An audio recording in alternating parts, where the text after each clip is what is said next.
Hi friends, hello hi friends, అందరికీ good morning అండి. Happy Sunday.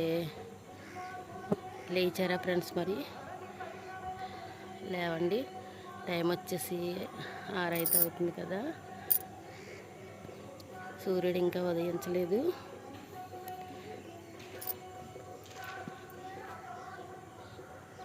మా పక్క లొకేషన్ అండి ఇదంతానే.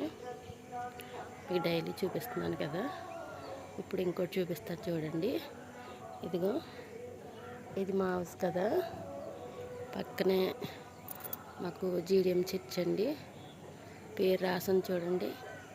రాకపోకలే ఉంది యెహోవా నిన్ను కాపాడును కదా. అది ఆ దేవుడే కాపాడుతున్నాడండి.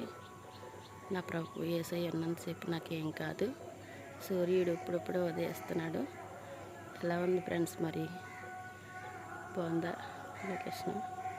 పూలు కోసుకునే వాళ్ళు కోసుకుంటున్నారు, పూజకి బ్రష్ చేసుకునే వాళ్ళు చేసుకుంటారు, టీ తాగే వాళ్ళు తాగుతారు. దుర్గమ్మ పాటలు వస్తున్నాయి ఏంటి అనుకుంటున్నారా? విజయదశమి కదండి మరి, అందుకని మా ఊళ్ళో అయితే దుర్గమ్మ మాల వేసుకునే వాళ్ళు ఉంటారు కదా, వాళ్ళందరూ కూడా పొద్దుటే పూజలు చేస్తారు. మీకు తెలుసు కదా, అయ్యండి అవి. చూసారా, విరజాజుల చెట్టు అని కాపు అయితే అయిపోయింది. 4-5 మూరలు కాసేవి పిట్టలకిలకిల్లా ఆడుతున్నాయి. చూపిస్తాను చూడండి.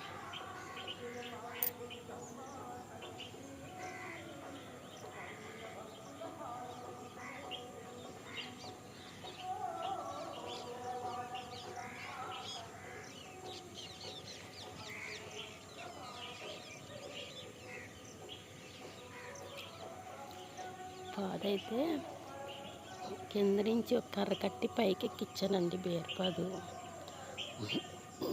ఈ బేర్పాదు కింద నుంచి పైకి ఎక్కించాను.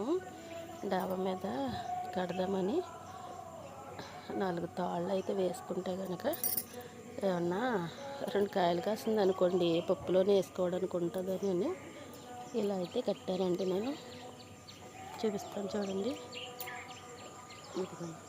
కింద నుంచి తాడేసి కట్టాను. కొమ్మలు అలా అలా అలా వెళ్ళిపోతున్నాయి.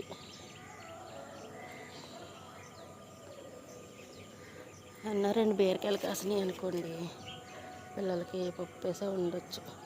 ఈ ఆకు ఎందుకో ఇలాగా ముక్కల కింద కట్ అయిపోయినట్టు వస్తుందండి. మరి ఎందుకో తెలియదు. మందు ఏమైనా కొట్టాలేమో.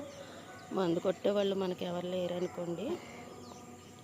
చూసారు కదా, ఆ పక్కన ఇడిచిపోయి పువ్వులన్నీ అలా ఉన్నాయి.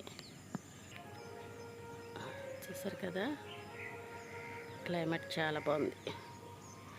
పైకి వచ్చానండి, డాబా పైకి. చూసారు కదా, మరి టీ పెట్టుకోవాలండి. గొంతుకు రొంప చేసేసింది. మిరియాల టీ పెట్టుకుందామని పాలు తీసి ఫ్రిడ్జ్లో కింద పెట్టి కిందకైతే వచ్చానండి నేను.